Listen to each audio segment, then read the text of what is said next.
நேயர்களுக்கு வணக்கம். இன்னைக்கு நம்ம யாரை நேர்காணல் பண்ண போகிறோம் அப்படின்னா, பைல்வான் ரங்கநாதன். இவர் மைக்கை எடுத்தாலே எல்லாருக்குமே ஒரு பய உணர்வு உண்டாகும். ஆகா, என்ன கேள்வி கேட்க போறாரு அப்படின்னு இன்னைக்கு அவரே நம்ம மேரில் வச்சிடலாம். வாங்க வீடியோக்குள்ள போகலாம். இவர் எதுக்கு போய் கம்ப்ளைண்ட் கொடுக்கணும்? சம்மந்தப்பட்டவங்க எல்லாம் கம்ப்ளைண்ட் கொடுக்கணும்.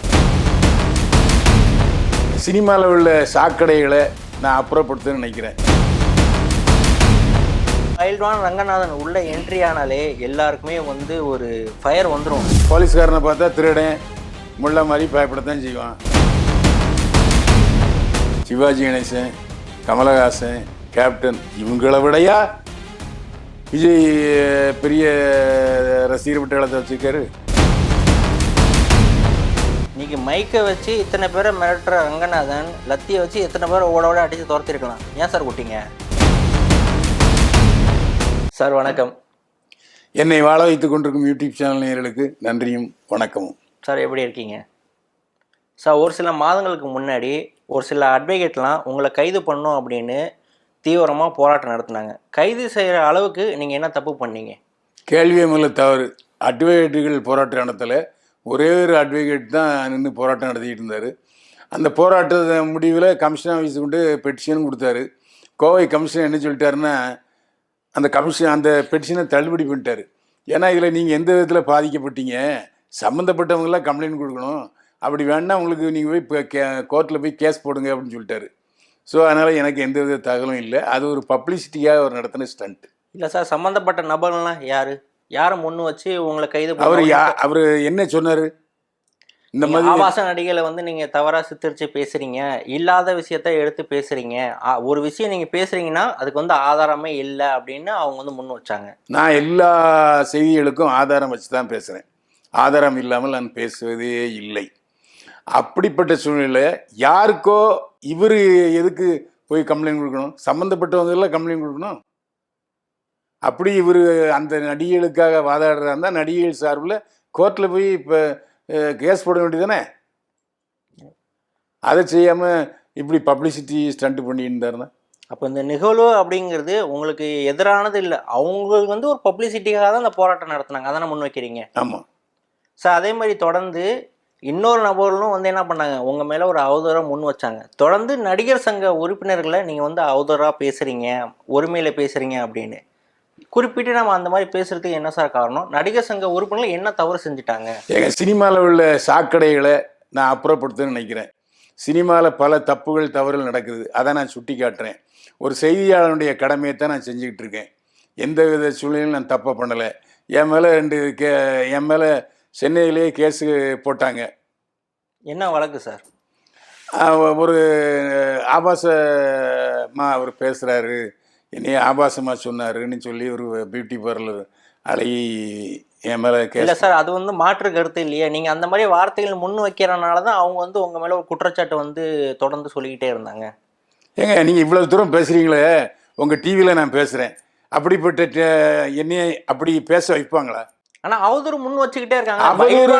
அவதூறு அப்படின்னு காய்ச்ச மரம் கல்லடி கொள்ளும். புரியுதா உங்களுக்கு? மாங்காய் பழத்து தூங்குது, கல்லடி படம் தான் செய்யும். தெருநாய் போகுது கொலைக்குது என்னையை பார்த்து, அதுக்கான திருநாயிட்ட திரும்பி சண்டை போட முடியுமா? என் மேலே போட்ட கேஸுகள் எல்லாமே தள்ளுபடி பண்ணப்பட்டதுங்க. அது மட்டும் இல்லை, எங்கிட்ட விஷால் கம்ப்ளைண்ட் கொடுத்தாரு. அப்புறம் இன்னொரு உடையாருடைய மகள் கம்ப்ளைண்ட் கொடுத்தாங்க. போலீஸ் கமிஷன் ஆஃபீஸில் விசாரித்து சரிங்க போயிட்டு வாங்க அப்படின்னு சொல்லி அனுப்பிட்டாங்க. Okay sir. அதே ஏன்னா நான் எல்லாத்துக்கும் ஆதாரம் வச்சு தான் பேசுகிறேன். ஆதாரம் இல்லாமல் பேசுகிறேன். கண்டிப்பாக சார். விஷயம் நீங்கள் முன் வைக்கிறீங்க அப்படின்னா ஆதாரம் இல்லாமல் எந்த ஒரு கருத்தையும் நீங்கள் முன் வைக்கவே மாட்டீங்க. ஆதாரம் இல்லாமல் நான் வந்தது போனது வாய்க்கு பேசினா இந்த தொலைக்காட்சியில் எனக்கு வாய்ப்பு கொடுப்பாங்களா? கண்டிப்பாக கொடுக்க மாட்டாங்க சார். அப்போ அந்த கேள்வியே தப்பு. அப்போது ஓகே சார், நீங்கள் தொடர்ந்து ப்ரெஸ் மீட்டு போகும்போது ஒரு அமைதியாக போயிட்டு இருந்துச்சுன்னா அந்த இடத்துல பைல்வான் ரங்கநாதன் உள்ள என்ட்ரி ஆனாலே எல்லாருக்குமே ஒரு ஃபயர் வந்துடும். ரங்கநாதன் உள்ளே வந்துட்டாரு, என்ன கேள்வி கேட்க போகிறாங்க அப்படின்னு. பத்திரிகையாளராக இருக்கட்டும், இல்லைன்னா அப்படின்னா விருந்தினராக இருக்கட்டும், நீங்கள் உள்ளே வந்துட்டாலே அவங்களுக்கு ஒரு ஃபயர் உண்டாகுது. ஆமாம், போலீஸ்காரனை பார்த்தா திருடன் முள்ள மாதிரி பயப்படத்தான் செய்வான். நான் அன்னைக்கு கேட்குற கேள்வி மறுநாள் பத்திரிகையில் தலைப்பு செய்தியாக வரும், மிக வைரலாக போகும். நீங்கள் ஏதோ ஒரு கேள்வியை முன் வச்சுட்டீங்க அப்படின்னா அடுத்த தொடர்ந்து ஒரு வாரத்துக்கு நீங்கள் தான் எல்லா நியூஸ்லையுமே டாப்பில் இருப்பீங்க. ஆமாம், அதுதான் காரணம். ஒரு பத்திரிகையாளர் என்பவன் செய்தியை முன்னிலைப்படுத்தி கேள்வி கேட்கணும். மற்றபடி நான் ஆபாசமாவோ அருவருப்பாவோ தனிப்பட்ட முறையில் எந்த கேள்வியும் பத்திரிகையாளர்களில் கேள்வி கேட்டதே இல்லை. தொடர்ந்து பிரஸ் மீட்ல நீங்க இந்த மாதிரி கேள்வி முன் வைக்கும் போது கடுமையான உங்களுக்கு எதிர்ப்பு வந்திருக்கும். அது வந்து ஆப்போசிட் பார்ட்டி எதிர்ப்பு தெரிவிச்சிருப்பாங்க. அதை நம்ம கணக்கில் எடுத்துக்க வேணாம். சக ஊழியர்கள் இருப்பாங்கல்ல பத்திரிகையாளர், அவங்க வந்து உங்களுக்கு ஏதாவது நெருக்கடி கொடுத்துருக்காங்களா? இப்படிலாம் கேட்கக்கூடாது, நம்ம அமைதியாக போகணும்னு, இல்லைன்னா அடுத்த தடவை நம்மளை கூப்பிட மாட்டாங்க அப்படின்னு. நான் என் தொழிலை செய்கிறேன், என் தொழிலை நான் நியாயமாக செய்கிறேன். அதை எடுத்து கேட்கறதுக்கு மற்றவங்க யாரு? எனக்கு நான் எனக்கு 75 வயசு ஆகுது. எனக்கு பின்னால் வந்தவர்கள் தான் இந்த பத்திரிகைக்காரங்க. என்ன, என்டிஆர் எம்ஜிஆர் காலத்துலேருந்து நான் இருக்கிறேன். இன்னும் நான் பத்திரிகையாளன் இருக்கேன். நீ கூப்பிடலை, நீ கூப்பிடுவாங்கிறதுக்கு பயந்துக்கிட்டு இருக்கவன் பத்திரிகையாளன் இல்லை. ஒரு பத்திரிகையாளருக்கு சந்திப்புக்கு போகிறவன் அந்த சம்மந்தப்பட்டவர்கள் வந்து உண்மையை வரவழைக்கிறவன் தான் பத்திரிகையாளன். அந்த கடமை தான் நான் செய்கிறேன். என்னை யாரும் மிரட்ட முடியும்? நான் வழி மடியில கனமில்லை, வழியில் பயம் இல்லை. ஆனால் தொடர்ந்து நெருக்கடி கொடுக்குறாங்க, அதில் எந்த மாற்று கருத்து இல்லை. என்ன நெருக்கடி? ஏதாவது கேள்வி முன் வைக்கும் போது இப்பெல்லாம் கொலை மிரட்டல் வந்திருக்குன்னு நீங்கள் சொல்கிறீங்களே, கொலை மிரட்டல் அப்படின்னா நேரடி கொலை மிரட்டல்னா அந்த ரசிகர்கள் சமயத்தில் சொல்லுவாங்க. அது வந்து ஃபோனில் சொல்கிறது பெரிய விஷயமா? அதெல்லாம் நம்ம சீரியஸாக எடுத்துக்கூடாது. சார், உங்களை பார்த்தாலே செலிபிரிட்டிலாம் பயப்படுறாங்களே, என்ன நோக்கம் சார்? ஏன் அது பயப்படுறதான காரணம் என்ன? அவங்க எல்லாரும் தவறு செய்கிறாங்க, தப்பு செய்கிறாங்க, அழுக்கு வச்சுருக்காங்க, அதை நான் வெளிக்கொண்டு வருவேன்ங்கிற பயம் தான். போலீஸ்காரனை பார்த்து யார் போய்விடுவா? திருடன், மணி பர்ஸுக்கு அடிக்கிறவன், முள்ள மாதிரி கள்ளக்கச்சாரம் காய்ச்சி தான் பயப்படுவான். ஸோ நான் போலீஸ்காரன், அவங்க அந்த தப்பு செய்கிறவங்க. சார், நடிகர் விஜயை பற்றி என்ன நினைக்கிறீங்க? நல்ல, அதாவது கஷ்டப்பட்டு முன்னுக்கு வந்தவர். அதாவது அவருடைய படங்கள் வந்து காமெடியாக இருக்கும், குழந்தைகளோட பார்க்கக்கூடிய நல்ல படங்களை கொடுத்துருக்காரு, பல வெற்றி படங்களை கொடுத்துருக்காரு. இன்றைக்கி அதிகமான ரசிகர்களை தன்வசம் கொண்டவர் விஜய். சம்பளமும் கிட்டத்தட்ட 150 கோடி ரூபா சம்பளம் வாங்குறாரு. சார், எம்ஜிஆரை பற்றி? இல்லை, அவர் வந்து சினிமாவில் வந்து ஒரு மிகப்பெரிய ஒரு சினிமாவில் ஒரு காடு.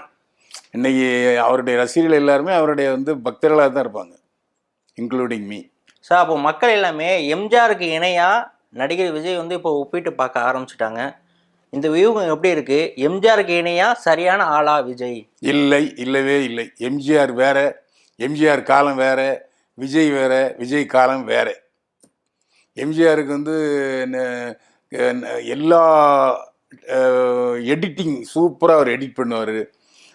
அதே மாதிரி மிகச்சிறந்த இயக்குனர். அப்போவே நாடோடி மன்னன் காலத்தில் அவ்வளோ பெரிய வரலாற்று சாதனை புரிஞ்ச படம் நாடோடி மன்னன். அதேமாதிரி மதுரை வீரன் படம். அப்படிலாம் வந்து விஜய் பெரிய அளவுக்கு கொடுக்கல.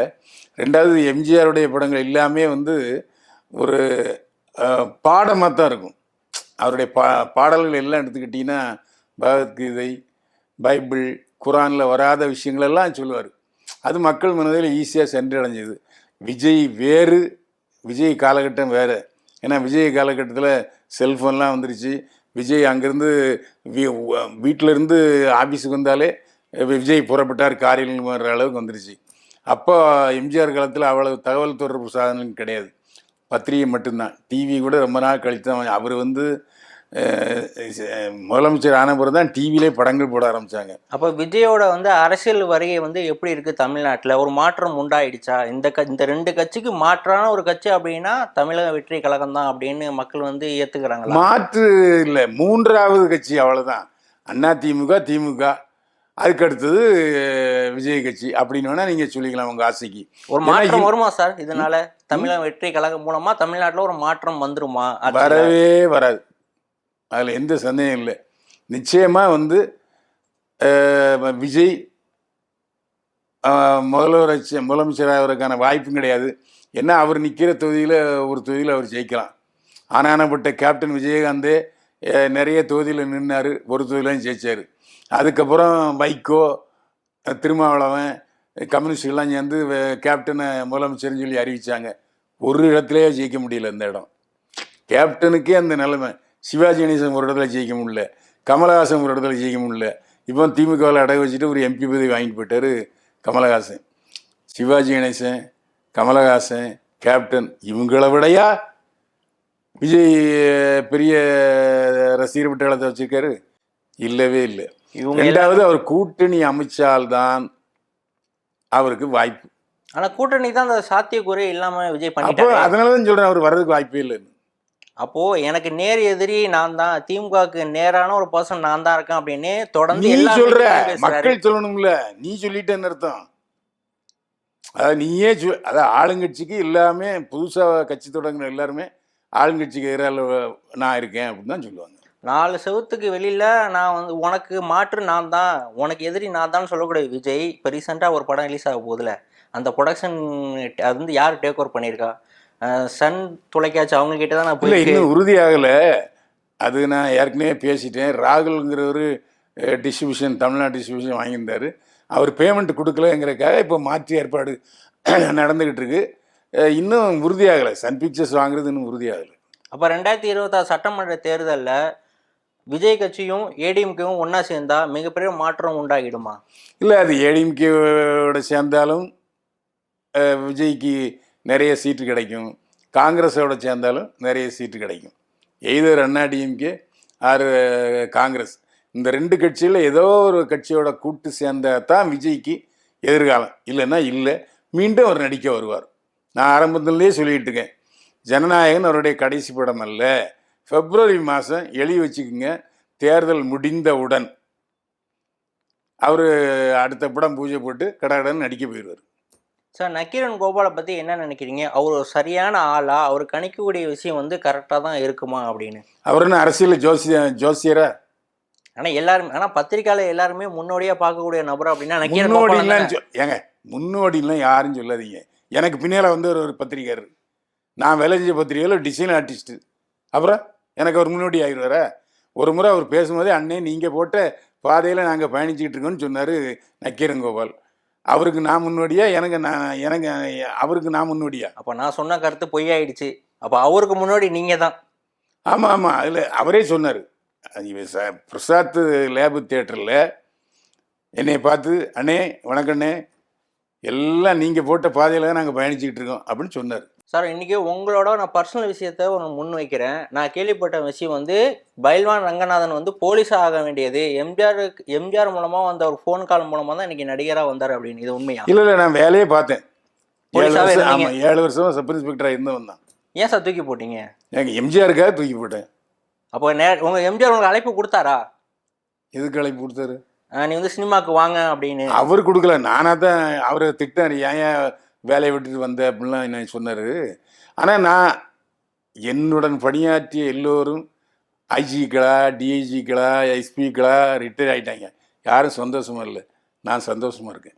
இன்னைக்கு மைக்கை வச்சு இத்தனை பேரை மிரட்டுற ரங்கநாதன் லத்தியை வச்சு எத்தனை பேரை ஓட ஓட அடித்து துரத்திருக்கலாம். ஏன் சார் விட்டீங்க? மைக்கை வச்சு மிரட்டினேங்கிற தப்ப மறுபடியும் நீங்க சொல்லாதீங்க. மிரட்டல, மைக்கை வச்சு நான் மிரட்டினேன்னா என்னை இப்படி உட்கார வச்சு பேச வைப்பீங்களா? சரி, இந்த திரும்ப அந்த வார்த்தை சொல்றீங்க. சரி, மிரட்டுங்கிற வார்த்தைக்கு நான் மன்னிப்பு கேட்டுக்கிறேன். அதாவது நீங்க மைக்கை எடுத்தாலே எல்லாருமே மிரண்டு போவாங்க. என்ன மாதிரி கேள்வி முன் வைப்பீங்க அப்படின்னு உள்ளுக்குள்ள அச்சம் வரும். இன்னைக்கு அச்சப்படுறது யாரு? பயப்படுறவன் யாரு? கோலை பயப்படுவான், திறமை இல்லாத பயப்படுவான், தப்பு செஞ்சும் பயப்படுவான். ஓகே சார், இவ்வளோ நம்ம கேட்ட கேள்விக்கெல்லாம் அழகான முறையிலையும் ஒரு தைரியமாக பதில் அடிச்சிங்க. தொடர்ந்து இதே மாதிரி அடுத்தடுத்த நிகழ்ச்சியில் சந்திச்சு பேசுவோம். மிக்க நன்றி. மீண்டும் சந்திப்போம். வாழ்க வளமுடன்.